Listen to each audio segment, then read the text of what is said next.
Premier moyen de soulager les âmes du purgatoire, la prière.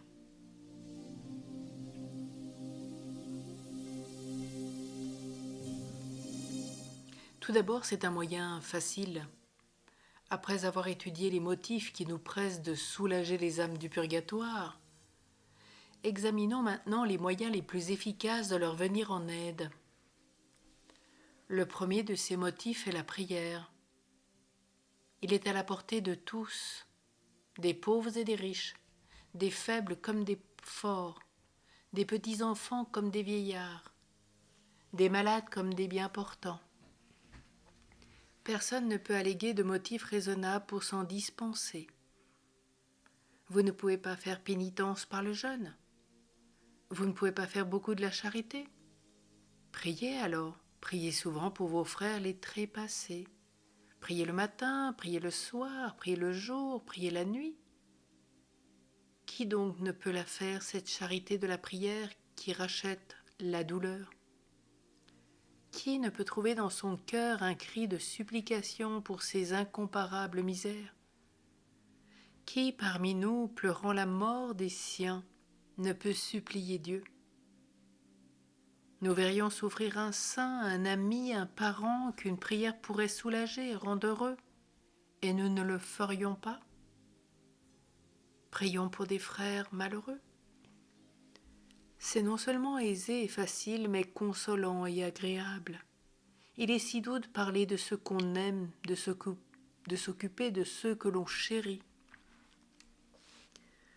Prenons la résolution de ne laisser passer aucun jour sans prier pour nos parents qui ne sont plus. Offrons leur faveur la peine que nous causent les distractions ou l'aridité de notre cœur pendant notre prière. Du moins répétons souvent ces courtes invocations, d'où Jésus se leur propice. Seigneur, donne-leur le repos éternel. Mon Dieu, qu'ils reposent en paix. C'est un moyen non seulement facile mais efficace. C'est saint Augustin qui nous dit que la prière, c'est la clé d'or qui ouvre le ciel. Plus puissante que toute chose, elle jaillit du cœur de l'homme, s'élève sur l'aile des anges, monte jusqu'au trône de Dieu, va droit à son cœur, le touche, l'attendrit, fait taire la justice pour ne plus laisser parler que l'amour. Vaincue par la prière, la justice divine cède, fléchit, pardonne et revêtue du pardon, la prière descend du trône de Dieu dans l'abîme. Là, elle s'épanche sur ces pauvres âmes qui attendent l'heure de la délivrance, éteint le feu purificateur qui les embrase, et brisant à jamais les liens de leur captivité, les rend à la liberté et au bonheur. La prière pour les morts ne connaît pas d'obstacle, pas de distance, pas de durée. Le ciel s'ouvre devant elle, l'abîme se ferme derrière elle. Elle obtient tout, elle triomphe de tout. Et saint Thomas assurait que Dieu accueille avec plus de ferveur la prière pour les morts que celle que nous lui adressons pour les vivants. Le divin Sauveur l'a révélé à sainte Gertrude d'Effta en ces termes. Ma tendresse acceptera un pas, un brin de paille ramassé par terre, une parole, un salut, une prière pour les pécheurs ou pour les justes, pourvu qu'on y joigne la bonne intention. Faisons souvent des actes d'amour pour Dieu. Ces actes intérieurs ont une valeur inexprimable, comme le déclarait le père Faber dans son livre « Tout pour Jésus ». Chaque acte d'amour mérite la vie éternelle.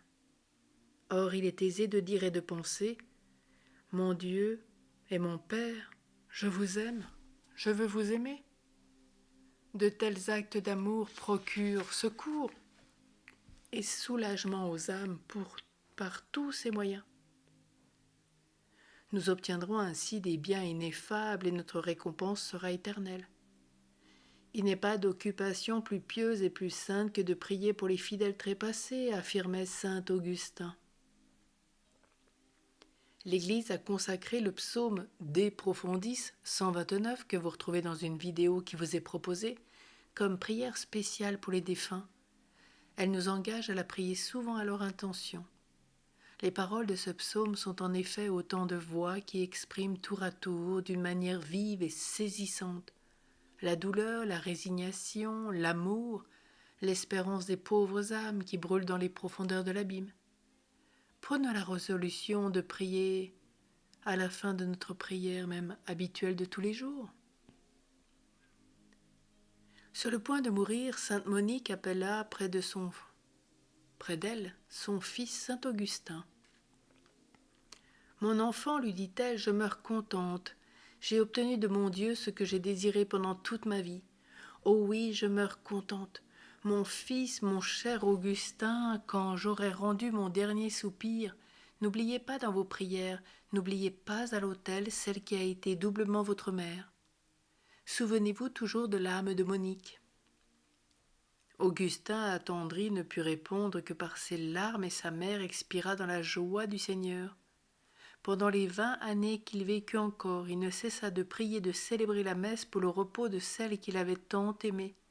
Il fit plus, il demanda instamment à tous les prêtres de sa connaissance, à tous ceux qui liraient ses ouvrages dans la suite des siècles, de se souvenir au saint autel de Monique sa mère, afin, ajoute-t-il, que cette multitude de supplications lui ouvre la porte du ciel. Un des exemples les plus touchants de l'efficacité de la prière pour le défunt est rapporté dans les actes du martyre de sainte Perpétue. Cette sainte d'Afrique qui subit la mort pour le Christ au commencement du IIIe siècle. Pendant que Perpétue était en prison, elle eut une vision.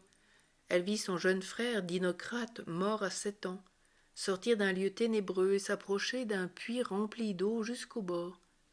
Mais ce bord était tellement haut pour la taille de l'enfant qu'il n'y pouvait puiser, et tout triste, il regardait sa sœur.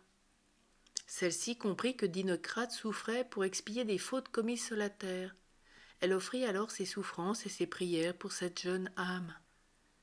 Peu après, Perpétue fut favorisée d'une nouvelle vision. Elle revut Dinocrate, mais cette fois-ci, il était tout joyeux. Il puisait avec plaisir l'eau du puits mystérieux, dont le bord s'était abaissé à sa portée, et les ténèbres avaient fait place autour de lui à une lumière éclatante. Il venait donc d'être délivré de sa peine par les prières et les souffrances offertes par sa sœur sainte Perpétue, et il jouissait du bonheur du ciel, symbolisé par le breuvage vers lequel il avait aspiré dans le purgatoire, et dont il pouvait maintenant étancher sa soif. L'image de cette vision se trouve exprimée par l'Église, qu'elle demande à Dieu d'accorder aux âmes des défunts le lieu du rafraîchissement, de la lumière et de la paix. À l'exemple de saint Augustin, prions beaucoup, prions sans cesse et toujours pour nos parents défunts. Et si notre mère est décédée ou notre père, ne l'oublions jamais.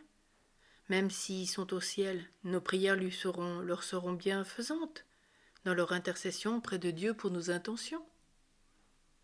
N'hésitons pas à faire prier des messes aussi ces 3 jours pour les défunts, lors de la mort de la personne. Puis après, on peut faire prier pour le jour anniversaire de leur mort. Et quand nous le désirons. Seigneur Jésus qui a dit « Demandez, vous recevrez, cherchez, vous trouverez, frappez, on vous ouvrira ». Je vous prie, je vous implore, par les mérites de votre sainte plaie et par votre grande miséricorde, d'avoir pitié des pauvres âmes qui gémissent dans le purgatoire. Ne rejetez pas, doux et tendre Sauveur, nos prières. Entendez nos gémissements et ouvrez à nos amis, à tous nos parents infortunés, les portes du céleste séjour. Que la lumière qui ne s'éteint pas luise sur eux, qu'ils reposent dans la paix éternelle. Amen. Et prions ce jour ce De Profundis, psaume 129. Je mets mon espoir dans le Seigneur, je suis sûr de sa parole. Des profondeurs, je crie vers toi, Seigneur. Seigneur, écoute mon appel. Que ton oreille se fasse attentive aux cris de ma prière. Si tu regardes les fautes, Seigneur, Seigneur, qui subsistera? Mais près de toi se trouve le pardon. Je te crains et j'espère. Mon âme attend le Seigneur, je suis sûr de sa parole. Mon âme attend plus sûrement le Seigneur qu'un veilleur n'attend l'aurore, puisqu'auprès du Seigneur est la grâce, l'abondance du rachat. C'est lui qui rachètera Israël de toutes ses fautes.